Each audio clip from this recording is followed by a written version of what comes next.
오늘 시간에는 에베소서 강의 총 7번째 시간입니다. 은혜에 의한 성도의 구원과 교회의 새로운 4가지 정의, 두 번째 시간을 갖도록 하겠습니다. 지난 시간에 에베소 2장 1절부터 전체를 다 보려고 했는데 1절부터 10절까지만 우리가 강의할 수밖에 없었어요. 쫓기는 거 아니니까 차근차근 어떤 부분에 있어서 더 많이 누려야 될 게 있다 그러면 더 누리고 가는 거니까요. 그래서 급하게 서둘지는 마시고 천천히 가도록 하십시다. 오늘은 이제 11절에서 22절까지 말씀을 이제 살펴볼 텐데 오늘 그 위치가 어떤지를 먼저 좀 살펴보고 그다음에 오늘 우리가 드려야 될 게 그 앞뒤의 상황을 한번 보고 내가 어디에 있는가 한번 살펴본 다음에 우리가 알아야 될 그 부분에 대해서 살펴보기로 합니다. 에베소서는 크게 두 부분으로 나눠져 있습니다. 1장부터 3장까지, 4장부터 6장까지 크게 두 부분으로 이렇게 나눠져 있습니다. 그래서 1장부터 3장까지는 일종의 교리라고 보시면 돼요. 무엇을 믿을 것인가에 관한 그 교리. 그 다음에 4장부터 6장까지는 생활입니다. 삶입니다. 어떻게 살 것인가. 여기는 말을 아주 잘하는 말이 엄청 많이 나와요. 말을 하고 사랑하며 살고 희생하며 살고 말을 누추하고 더러운 말 하지 마라. 그런 거 하게 되면 너희들이 더러워진다. 이건 이제 그런 쪽이에요. 계속 그래서 삶에 관계된 부분이 4장, 5장, 6장이고 1장, 2장, 3장은 무엇을 믿을 것인가? 우리가 그리고 어떤 존재인가? 이런 것들을 이제 그 얘기를 해주는 거죠. 그 가운데서 우리가 1장을 우리가 잘 공부했습니다만 1장은 처음에 인사말 나오고 그 다음에 하나님의 구원 경륜이 예정론의 일가가에 나왔고 그 다음에 그 에베소 성도를 위하여 바울이 비는 기도, 지혜와 계시의 영을 주어서 그분의 사랑의 깊이와 넓이를 다 이렇게 좀 그 기업의 풍성까지 다 좀 알았으면 좋겠다라는 그런 그 기도가 나왔습니다. 2장은 이제 그 우리가 구원을 하나님이 해주신 그 목표가 뭔가, 하나님 우리를 구원해 주신 그 이유가 무엇인가에 관한 얘기를 1절부터 10절까지 그렇게 얘기를 했어요. 그래서 그분의 그 지극히 풍성함을 오는 여러 세대에 전하여서 그분이 주시는 그 은혜로 말미암아 우리에게 주시는 그 구원을 우리의 자랑이 아닌 그분의 풍성함을 전하는 것으로 써야 된다. 이런 내용의 공부를 했고요. 그러면서 우리가 이방인이든 유대인 다 죄 아래에 있다 이거죠. 허물과 죄로 죽은 것들이 이방인들만 있었던 것이 아니라 육체의 속에 있는 죄된 본성으로 유대인들도 똑같이 다 죽어 있는 상태에 있었으나 긍휼이 풍성하신 하나님께서 그분의 은혜로 우리를 구원하여 주셨다라는 내용. 그리고 결국에 우리를 하나님의 작품, 하나님의 걸작품으로 우리를 만드셨다라는 내용까지 지난 시간에 우리가 들었습니다. 오늘 이제 2장 11절부터 22절까지는 그리스도로 말미암아 탄생하는 새로운 한 우주적인 사람을 얘기를 하는데 그 우주적인 사람이 그리스도로 말미암아 수평적으로는 유대인과 이방인들이 하나 되어서 하나 되게 만들었고 그 다음에 죄인인 사람과 하나님을 하나 되게 만드는 수평적 그 화목과 수직적 화해의 요체가 예수 그리스도고 이 예수 그리스도의 역할과 그분의 그 죽으심, 십자가의 죽으심으로 말미암아 한 세 사람을 이제 짓게 되는데 이 한 세 사람으로 지어진 이 세 사람을 교회라고 얘기를 하고 이 교회가 더 나아가서는 어떤 존재인가? 그것은 이방이나 유대인이나 다 동일하게 하나님의 시민들이고 하나님 왕국의 시민들이고 하나님의 가족들이며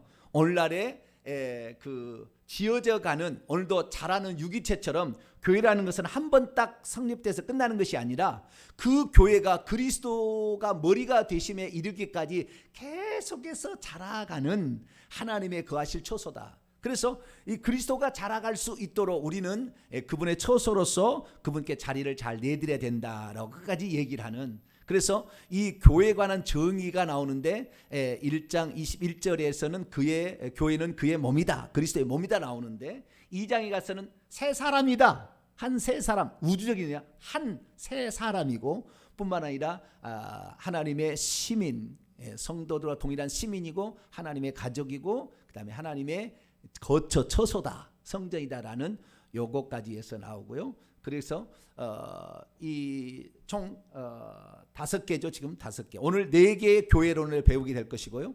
다음 시간에 이제 가게 되면은 5장에 가서 그리스도의 신부가 교회다. 6장에 가면은 영적 전투의 전사가 교회다. 해서 총 7가지의 교회가 무엇인지에 대한 정의를 우리가 볼 수가 있습니다. 근데 이 모든 것들은 결국에 하나님께서 만대로부터 감춰왔던 것이고 천사들도 몰랐던 거라는 거예요. 그러니까 이 교회가 유대인과 이방인으로 구성된 거대한 우주적인 세 사람이 될 줄을 신인류인 겁니다. 교회는 신인류. 그러니까 교회가 되기 전까지, 예수 그리스도를 믿기 전까지 인간은 고깃덩어리에 불과한다고 본다고 한다면, 예수 그리스도를 믿어서 하나님의 성령을 우리에게 받아들여 버리면은 하나님과, 저 셋째 아닌 하나님과 그 다음에 이 땅에 있는 사람이 연합이 되어서 하나가 되는 어떤 그 신인류가, 하나님과 인간의 연합체인 새로운 조직체가, 유기적인 조직체가 탄생한다는 거예요. 이것은 천사들도 그렇게 상부터 상상을 못했다는 겁니다. 그래서 우리 그리스도인들, 예수 그리스도를 믿는 자가 얼마나 그 하나님의 고심의 작품이고 뿐만 아니라 이것처럼 위대한 것이 없다라는 것을 바울은 알고 감탄을 잘해내는 거예요. 그래서 이 교회라는 것을 예수님이 이 땅에 세우기 이 땅에 오셨다. 그래서 베드로에게도 말하지 않습니까? 내 교회를 세우니, 이 반석 위에 내 교회를 세우니 음부의 권세가 이지 못한다. 음부라는 겁니까? 음부는 사망의 세력, 마귀도 흔들 수 없는 그러한 놀라운 그 공동체, 구속 공동체를 하나님이 계획하셨다는 거예요. 그래서 비록 이 땅에 살면서 마귀보다 힘도 없고 마귀보다 지혜도 부족하지만 우리가 그리스도에게 입대해져서 그분을 머리로 취하게 되면 그분의 권세가 우리에게 나타나고, 할렐루야, 그분의 그 능력으로 귀신들도 복종하는 이러한 놀라운 일들을 우리가 행할 수 있는 이 어마무시한 일들을 하나님이 계획하셨으니 우리 교회가 바로 그런 존재다라는 것을 바울이 알았다는 거예요. 그러면 바울은 왜 이런 교회라는 것에 대해서 이런 뚜렷한 계시가 임했을까요? 그것은 그가 사도행전 9장에 처음으로 부활하신 예수님을 만날 때 그때 그 계시를 딱 받은 거예요. 왜냐하면 그는 예수 믿는 사람들을 핍박해서 다메섹에 있는 사람들까지 잡아다가 대장이 막 다치면 자기가 출세하고 자기가 이제 그 산헤드린 공회의 회원이었다고 하는 주장도 있어요. 산헤드린 72명의 회원이었다, 아니면 거기에 들어가기 위하여서 그는 노력했다라는 두 가지 첨예한 대립이 있는데, 좌우지간 저는 아닌 것으로 저는 봅니다. 거기에 아직 아닌 것으로 봐요. 왜냐하면 나이도 그렇고 그래서 좀 아닌 것으로 보는데, 어쨌든 그 산헤드린 공회의 의장인 대제사장의 공문을 받아가지고 저 새로운 이단 종파 나사렛파를 다 잡아서 감옥에 착 넣어야 내가 출세할 수 있고 그들에게 잘 보여야 산헤드린 공회원도 해야 되고 자리도 한 자리 해먹겠다라는 그런 욕심을 가지고 그리스도인들을 핍박으로 가다가 대낮의 정오에 하늘에서 둘러 비치는 빛에 의하여서 뚝 떨어짐으로 말미암아 이게 무슨 일인가 하는데 음성이 들리죠. 주여 당신은 누굽니까? 그랬더니 나는 내가 핍박하는 예수라 라고 얘기한 거죠. 그래서 그때에 자기는 분명 스데반과 같은 이런 그 예수 믿는 사람을 핍박했는데 그 예수 믿는 사람을 핍박했는데 예수님이 그 핍박을 당한다는 걸 통해서 교회는 그의 몸이라는 걸 알게 돼요. 그때 처음으로 예수님과 인간은 천국과 이 땅이 세상에 잇대어진 하나의 구속 공동체가 머리와 몸으로 구성되어 있는 거대한 우주적인 연합체라는 것을 그때 알게 돼요. 그래서 깜짝 놀라게 됩니다. 하나님께서 놀라운 일들을 하시고 있구나.